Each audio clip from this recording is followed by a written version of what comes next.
আল্লাহ রাব্বুল ইজ্জাতুল জালাল রমাদানকে দামি বানায় দিলেন। অন্য সব মাসের তুলনায় রমাদানকে আল্লাহ দামি বানালেন, সাইয়্যিদুশ শুহুর বানায় দিলেন। সব মাসের উপরে দামি মাসের নাম রমাদান। সব রাতের চাইতে দামি রাতের নাম লাইলাতুল কদর। সব কিতাবের চাইতে দামি কিতাবের নাম আল কোরআন আল কারীম। সমস্ত নবীদের সাইয়্যিদ বানায়া ওয়া বিয়াদি লিওয়াউল হামদ ওয়ালা ফখর। সব নবীদের সামনে আমার নবী সেদিন থাকবে। নবীজির হাতে প্রশংসার ব্যানার থাকবে, আল্লাহর প্রশংসার ব্যানার। নবীজির হাতের মধ্যে নবীজি নিবেন, সবার সামনে নবীজি থাকবেন। আবার নবীজিকে সব নবীর চাইতে দামি যিনি বানায় দিলেন তিনি কে? উম্মতের দিক থেকে সমস্ত উম্মতের ভিতরে দামি উম্মত বানানোর জন্য আল্লাহ রাব্বুল ইজ্জাতুল জালাল স্বল্প আর অল্প হায়াতের ভিতরে এই উম্মতকে এত দামি বানায় দিলেন। জীবনে যদি আপনি 50টা লাইলাতুল কদর পান, হাজার হাজার হাজার হাজার বছরের চাইতে আপনার জীবনে অজস্র কল্যাণ আল্লাহ তাআলা হয়তো দান করে দিয়েছেন। জোরে কোন আল্লাহু আকবার। লাইলাতুল কদরি খায়রুম মিন আলফি শাহর। হাজার মাসের চাইতে এক রজনীকে আল্লাহ দামি বানায় দিবে।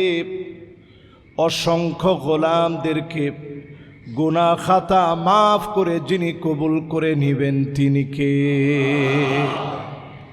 এই রমজান আমাদেরকে সেই বার্তা দেওয়ার জন্য আসছে। আছো কি কেউ এমন আল্লাহর কাছে একটু গুনাহ থেকে মাফ চাবে, নিজের ছোট করে দিয়ে লজ্জিত হয়ে বলবে আল্লাহ অনেক গুনাহ করেছি, আর গুনাহের দিকে যেতে চাই না।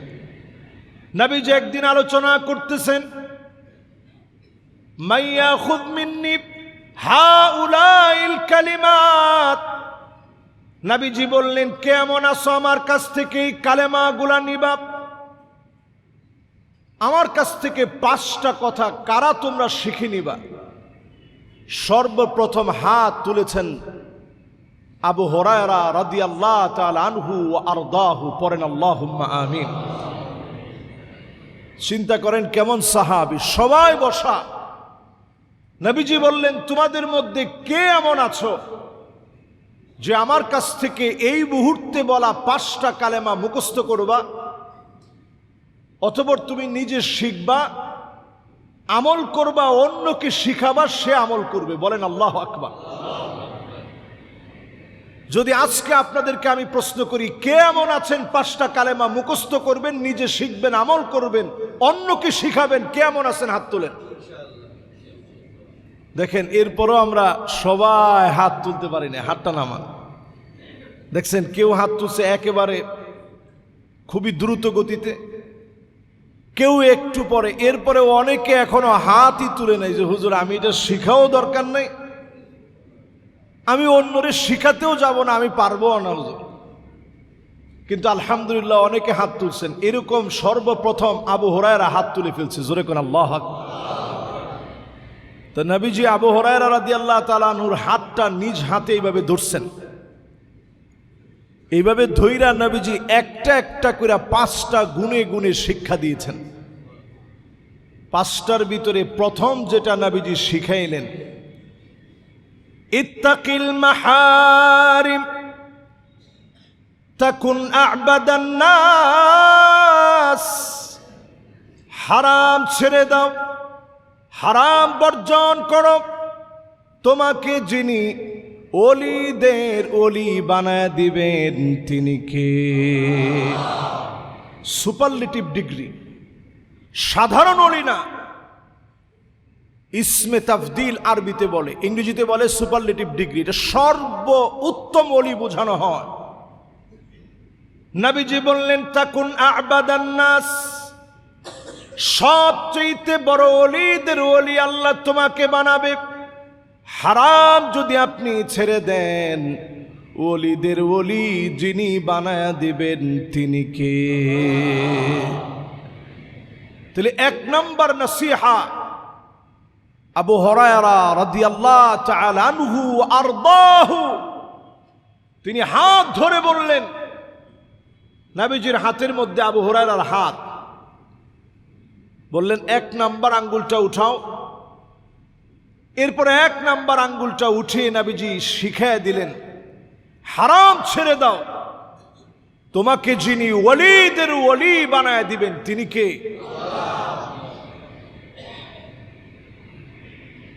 এক নম্বরের পর নবী করিম সাল্লাল্লাহু আলাইহি ওয়াসাল্লাম, তো এক নম্বর ইত্তাকিল মাহারিম তাকুন আ'বাদান নাস। হারাম যদি আপনি বর্জন করতে পারেন, ওলিদের ওলি যিনি আপনাকে বানায় দিবেন তিনি কে? এটা এক নম্বর। হারাম ছেড়ে দেন। একজন নবীজির কাছে আসছেন, নাসিহা শুনতে চেয়েছেন। নবীজি বলছেন মিথ্যা ছেড়ে দাও। কেউ আসছেন, নবীজি বলছেন প্রতিবেশীর সঙ্গে সুন্দর আচরণ করো।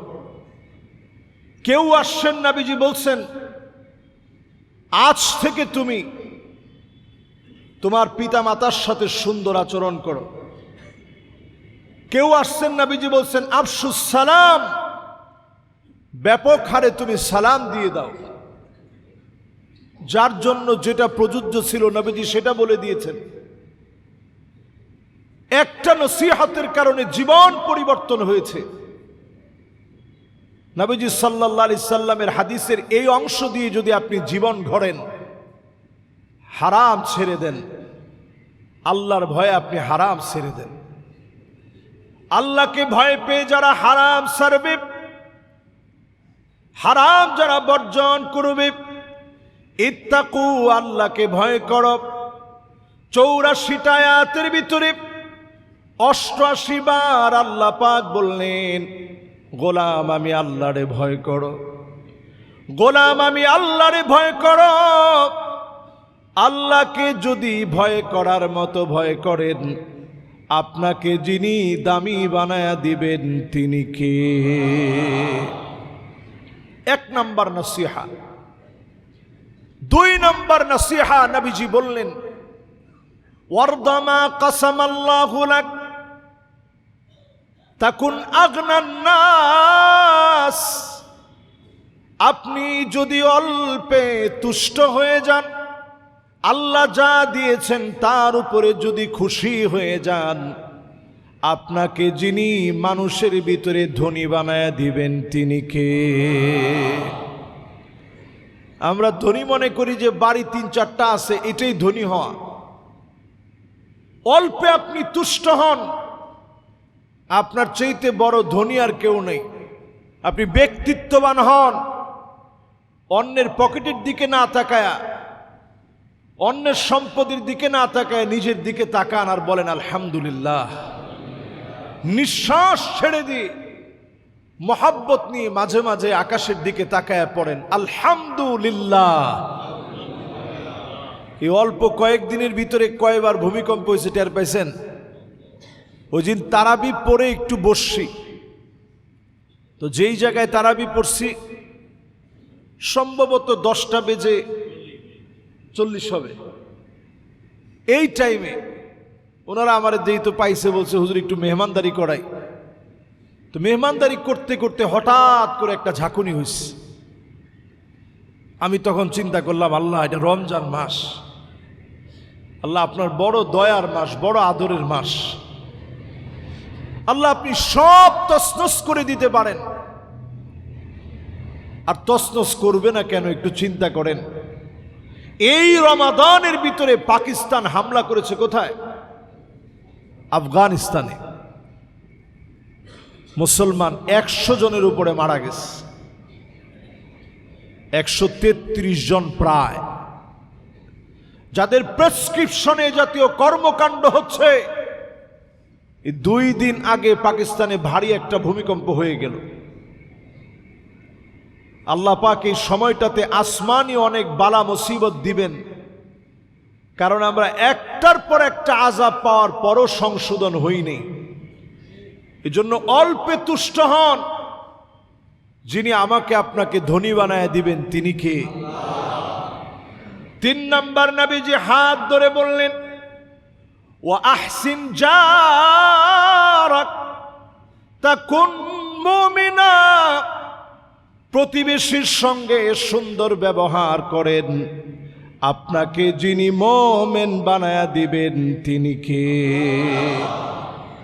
এই যে আমার সামনে আপনারা যারা বসছেন, প্রতিবেশীর সঙ্গে সুন্দর আচরণ করা ব্যক্তির এখন সংখ্যা কম না বেশি? আপনার একটা 5 তলা বাড়ি আছে, আপনার বাড়ির নিচে যদি কোনো রকমের টিন শেড থাকে, তাহলে আপনার বাসার যত ময়লা আবর্জনা আছে সব ওই টিনের চালে। এটা হচ্ছে প্রতিবেশীদের সাথে আমাদের সদ আচরণ। যদি একটু আসার জায়গা থাকে, ওইটা নিজে আমরা বন্ধ করে দিই, কোনোভাবে যেন প্রতিবেশী চলতে না পারে। তার সন্তান একটু ভালো হালতে আছে, এটা দেখলে সহ্য হয় না। তার মেয়েটা ভালো জায়গায় বিবাহ দিয়েছে, আপনার সহ্য হচ্ছে না। এই হিংসা যদি মনের ভিতরে থাকে, রমজান মাসে আপনি আল্লাহর কাছ থেকে ক্ষমা পাবেন না। রমজানে ক্ষমা পাবে তারা, হিংসাকে যারা কবর দিতে পেরেছে। আল্লাহর কাছে বলবেন, আল্লাহ আপনি আমার জন্য যেটা প্রযোজ্য ছিল দিয়েছেন, আমার ভাইকে অনেক দিয়েছেন, আরো অনেক দেন। আপনি যখন অন্যের জন্য গোপনে গোপনে এমন দোয়া করবেন, আপনাকেও যিনি অনেক অনেক অনেক দিয়ে দিবেন তিনি কে? এরপরে নবী করিম সাল্লাল্লাহু আলাইহি ওয়াসাল্লাম বলছেন, 4 নম্বরে আবু হুরায়রা রাদিয়াল্লাহু তাআলা আনহু ওয়া আরদাহু, ওনার আঙ্গুল ধরে বলতেছেন, আবু হুরায়রা 4 নাম্বারটা শোনো। এবার আমরা দেখি 3 নাম্বার পর্যন্ত আপনাদের মুখস্থ হয়েছে কিনা। 1 নাম্বারটা কি? হারাম ছেড়ে দেওয়া। মাশাআল্লাহ, লিল্লাহে তাকবীর। রাসূল এরকম হাত ধরে শিখাইছেন, তা আপনাদের সবার হাত তো আমি ধরতে পারলাম না, কিন্তু শিখাইতে অন্তত চেষ্টা করছি। বলেন 1 নাম্বারটা কি? হারাম ছেড়ে দেওয়া। 2 নাম্বারটা কি? অল্পে তুষ্ট থাকা, সন্তুষ্ট হওয়া। অল্পে সন্তুষ্ট, অল্পে তুষ্ট হলে আপনাকে আল্লাহ পাক ধনী বানায় দিবে। 3 নাম্বারটা কি? প্রতিবেশীর সাথে সৎ ব্যবহার, সুন্দর আচরণ করা। যদি এটাতে ঘাটতি থাকে, সুন্দর আচরণ করবেন। নবীজি বলছেন, কিয়ামতের আগে একটা সময় আসবে এমন, হাত্তা তাকতুলা জারহু, প্রতিবেশী প্রতিবেশীকে হত্যা করে ফেলবে, অন্যায়ভাবে মেরে ফেলবে, মিথ্যা মামলা হামলা করবে। এমন দৃশ্য সারা পৃথিবীতে থাকলেও বাংলাদেশে না। আছে? যদিও মামলার কথাটা হাদিসের মধ্যে নেই, হাদিসের মধ্যে আসছে প্রতিবেশী প্রতিবেশীকে মেরে ফেলবে। যেই লোকটা ওই জায়গায় ছিল না, তার নামে আপনি গায়েবী মামলা দিয়ে দিচ্ছেন। ওই লোকটা 1 বছর, 2 বছর, 3 বছর, 5 বছর স্ত্রী সন্তান সব বাদ দিয়ে, মা বাবা সব রেখে লুকায় আছে, পলায় আছে, অথবা জেলখানায় আছে। কেমন যেন আপনি নিজ হাতে ওই লোকটাকে মেরে ফেললেন, ঠিক কিনা বলেন? এটাকে বলে মামলা বাণিজ্য। হাদিসের ভিতরে নবীজি বলছেন, বাইউল হক, টাকার বিনিময়ে মামলা বাণিজ্য হবে, টাকার বিনিময়ে আইন আদালত ক্রয় বিক্রয় হবে। এগুলো কি এখন আমাদের সমাজে আছে না নাই? অথচ সাহাবায়ে কেরাম বলেন, এত পরিমাণ নবীজি প্রতিবেশীর হকের কথা তিনি বলতেন, আমাদের কাছে মনে হতো কাআন্নাহু ইউয়ারিসুহুম, নবীজি মনে হয় কখন না জানি বলে ফেলে যে প্রতিবেশীদেরকে তোমাদের হক দেওয়া লাগবে, জমির অংশ দেওয়া লাগবে। এত বেশি প্রতিবেশীর হকের কথা বলতেন। রান্না করলে একটু বেশি জল দিয়ে রান্না করতে বলতেন, প্রতিবেশীকে যেন পাঠানো যায়। আর আমরা ঢাকা শহর যখন একত্রে থাকি, একসাথে আমরা থাকি, একজন আরেকজনের চিনি না, অন্তত আপনি খোঁজ খবর নিবেন। লোকটা অসুস্থ হলে জিজ্ঞাসা করবেন যে ভাই আপনার শরীরটা কেমন, এটা কি টাকা খরচ হয়? এই যে আজকে আইসা আমি জিজ্ঞাসা করছি যে আপনার শরীরটা কেমন, ওনার মন থেকে আমার জন্য একটা দোয়া আসছে, হুজুর আমার এটা জিজ্ঞাসা করলো আমার শরীরটা কেমন। আল্লাহ কেমন খুশি হয়েছে, ইন্না মিন আবাররিল বির আইয়ুদখিলাস সুরুর ফি কলবি আহাদিকুম, ওই দিনের সবচেয়ে সওয়াবের কাজ এই কথাটুকুনকে আল্লাহ চাইলে বানায় দিতে পারে। জোরে কোন আল্লাহু আকবার। আজকে ধরেন অনেক আমল আমরা করছি, এ আগে ভাগে আসছি, জুমার আলোচনা শুনতেছি, জুমার নামাজ পড়বো, কোরআন তেলাওয়াত করব, ইফতারি করব, সাহারি করছি, তারাবি পড়ব, সব কিছুর চাইতে আল্লাহ পাক আমার আপনার এই ছোট্ট একটা কথা আরেকটা ভাইয়ের মনে একটু আনন্দ ঢুকিয়ে দিছে যে হুজুর আমার খবর নিচ্ছে, ভাইটা আমার খবর নিছে, আমারে জিজ্ঞাসা করছে আমি কেমন আছি। এতটুকুন কথা ওই দিনের সবচাইতে সওয়াবের কাজ হয়ে যেতে পারে। তো এই আমলগুলো আমরা করতে রাজি আছি না ইনশাআল্লাহ? তাহলে 3 পর্যন্ত গেল। এবার কত নাম্বার? নবী করিম সাল্লাল্লাহু আলাইহি ওয়াসাল্লাম 4 নম্বরে আবু হুরায়রা রাদিয়াল্লাহু তাআলা আনহুকে আঙ্গুলটা ধরে শেখায় দিলেন, ওয়া আহিব্বা লিনাফসিক ওয়া আহিব্বা লিআখি মা তুহিব্বু লিনাফসিক, তুমি তোমার ভাইয়ের জন্য এটা পছন্দ করো যেইটা তুমি তোমার নিজের জন্য পছন্দ করবা। তাকুন মুসলিমা, তুমি তাহলে মুসলমান হতে পারবা। মান ওয়াকা, যেই লোকটা অন্য ভাইয়ের জন্য কুয়া খনন করবে, ফাকাদ ওয়াকা ফীহি। মান হাফারা বিআরান লিআখিহি ফাকাদ ওয়াকা ফীহি, অন্যের জন্য যদি কুয়া খনন করেন ওই কুয়ার ভিতরে আপনি নিজে পড়বেন। অন্যের জন্য যদি ক্ষতি করার চেষ্টা করেন আপনার জন্য সেই ক্ষতি নিশ্চয় আসবে। আপনি অন্যের জন্য কল্যাণকামী হয়ে যান, আপনাকে যিনি কবুল করে নিবেন তিনি কে? আমার সামনে এই মুহূর্তে যারা বসা আছেন, যদি মুসলিম হয়ে আমরা কবরে যেতে চাই, যদি মুসলিম হয়ে আমার মৃত্যু হোক এটা আমরা চাই, তাহলে আমার ভাইয়ের জন্য ওইটা পছন্দ করা লাগবে যেটা নিজের জন্য পছন্দ করি। তাহলে নিজের জন্য কি পছন্দ করি? আমি ভালো থাকি এটা আমি পছন্দ করি, আমি ভালো চলি এটা আমি পছন্দ করি, আমি ভালো পোশাক পরি এটা আমি পছন্দ করি। নবীজির সামনে যদি কেউ বলতেন ইয়া রাসূলুল্লাহ এটা খুব সুন্দর লাগতেছে, নবীজি ওইটা হাদিয়া করে দিতেন। আচ্ছা ওই অভ্যাস তো আমাদের ভিতরে আসা সম্ভবই না। সম্ভব?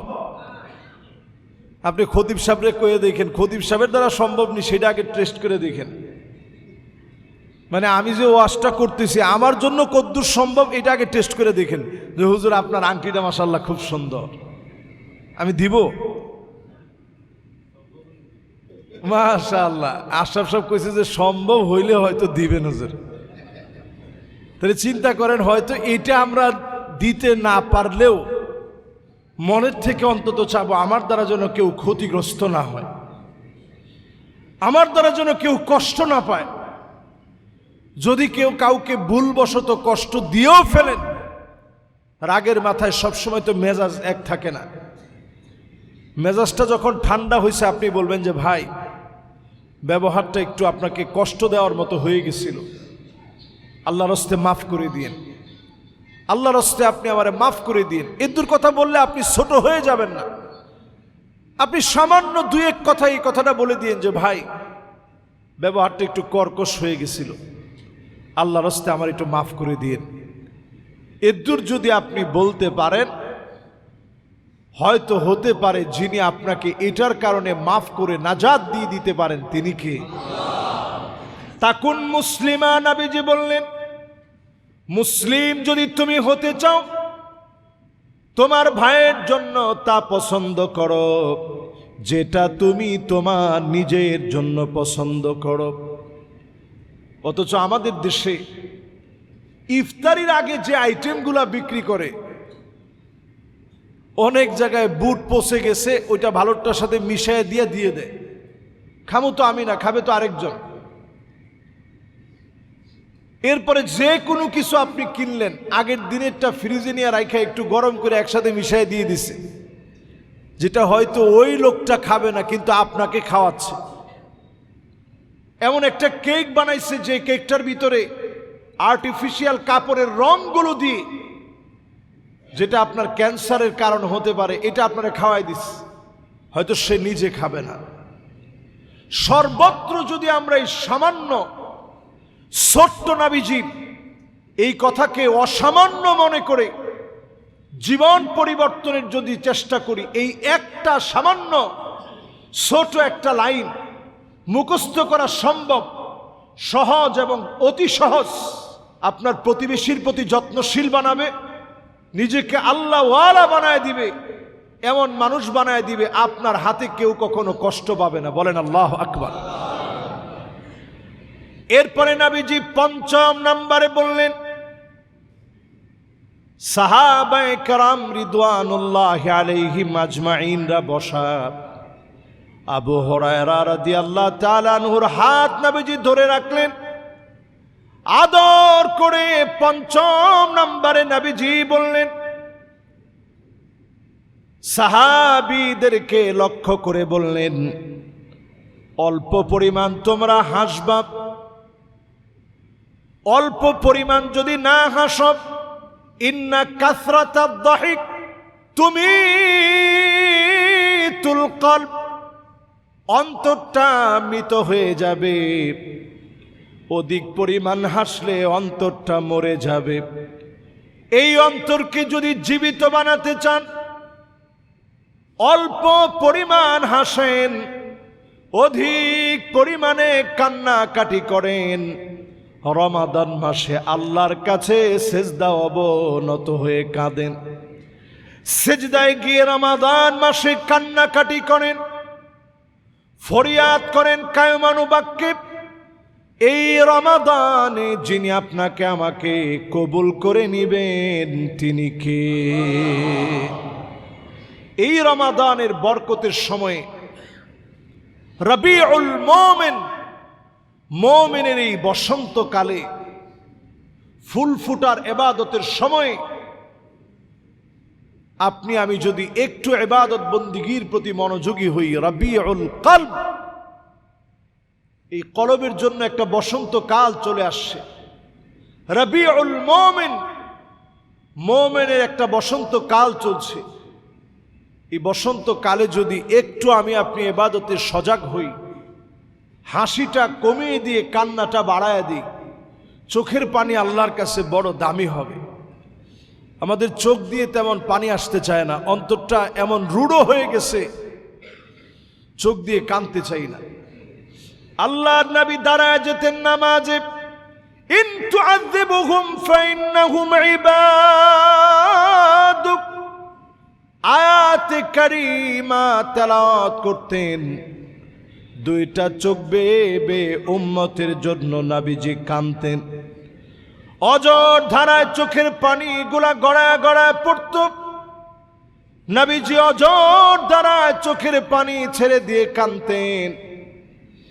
নবীজি আমার সেজদায় গিয়ে গিয়ে কাঁদতেন, উম্মতি উম্মতি বলে বলে কাঁদতেন। নবীজি সেদিন আল্লাহর সামনে হিসাবের দিনে কাঁদবেন। আল্লাহ পাক বলবেন, ওগো নবীজি, আপনার কান্না করার কারণ কি? নবীজি সেই দিন বলবে, আল্লাহ,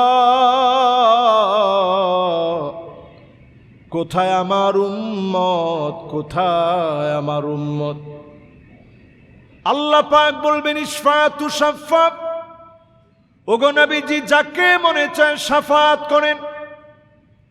সাল তুতব, যা মনে চায় আপনি চান। চাইতে দেরি, যিনি পুরা করতে দেরি করবেন না তিনি কে? সেই নবীজির আদরের উম্মত, মুহাব্বতের উম্মত যারা আমরা বসা আছি। নবীজির প্রতিদিনের একটা আমল ছিল, আল্লাহর কাছে কাঁদতেন, আল্লাহর কাছে চোখের পানি ফেলতেন। হাদিসের মধ্যে আসছে আইনানে লা তামাসসুহুমান নার, দুইটা চোখ জাহান্নামের আগুনে জ্বলবে না। আইনুন বাকাত মিন খাশিয়াতিল্লাহ, যেই চোখ আল্লাহর জন্য কাঁদবে ওই চোখটা জাহান্নামের আগুনে জ্বলবে না।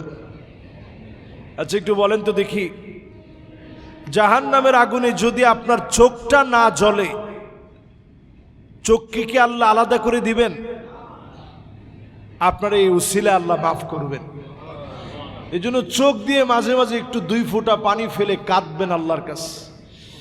মুরাকাবার হালতে একা একা বসে গুনার কথা স্মরণ করবেন, আল্লাহর নিয়ামতের কথা ভাববেন, চোখ দিয়ে 2 ফোঁটা পানি ছেড়ে দিবেন, আল্লাহ আপনার দামি বানায় দিবে।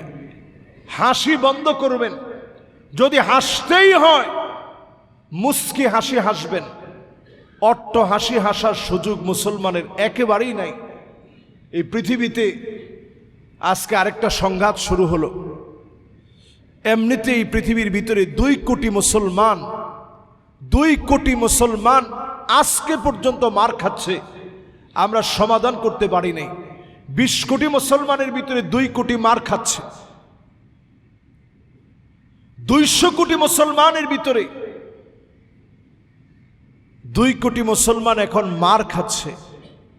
20 কোটি মুসলমান শরণার্থী হয়ে বিভিন্ন ক্যাম্পে ক্যাম্পে আছে, খাবার নাই, পানি নাই, পেট পিঠের সাথে লেগে গেছে, সাহরি করার মতো উপায় নাই। এমন দুর্বিষহ অবস্থা পৃথিবীতে চলছে। অট্ট হাসি হাসার সুযোগ আমাদের নাই। যদি হাসতেই হয় আমরা মুস্কি হাসব। মুস্কি হাসির মধ্য দিয়ে হাসির কথা প্রকাশ করবেন। অট্ট হাসির সুযোগ নাই, এটা হারাম। অট্ট হাসির সুযোগ মুসলমানের অন্তরে একেবারেই নেই। এটা আমাদের অন্তরগুলাকে মৃত বানিয়ে দেয়। এজন্য চায়ের দোকানে আড্ডা দিতে গিয়ে অট্ট হাসি বেশি হয়। এজন্য এই আড্ডা বর্জন করা। ওইখানে গীবত বেশি হয়, এই জন্য এই আড্ডা বর্জন করা। নিজেদের অন্তরগুলাকে পরিশুদ্ধ করা। একটা গুনাহ করলে অন্তরের উপরে একটা দাগ পড়ে, এরকম 1000টা লক্ষটা গুনাহ করলে 1000 লক্ষটা দাগ পড়ে। এ রমজান আসছে, শাহরুত তুহুর, আপনার এই অন্তরটাকে পবিত্র বানানোর জন্য। এজন্য পবিত্র বানাতে আল্লাহ তাআলা যাকাতের বিধান দিয়েছেন। এই রমাদানে দান খায়রাত করবেন, যাকাত দিবেন। নবী করিম সাল্লাল্লাহু আলাইহি ওয়াসাল্লাম এমন ভাবে দান করতেন, কার রিহিন মুরসালা, বাতাস যেভাবে প্রবাহিত হয়, এই যে ফ্যানের বাতাস যেভাবে চলতেছে, এইভাবে 2 হাতে নবীজি ছিটায় দিয়ে দিতেন। সুবহানাল্লাহ। যা ছিল সব তিনি দান করে দিতেন। আমরা এই রমাদানে অধিক পরিমাণ কল্যাণের কাজ করব, নিজে কল্যাণকামী হব, কল্যাণের পরামর্শ দিব। আল্লাহ তাআলা আমাদেরকে তৌফিক দান করুক, পড়ে না আমিন।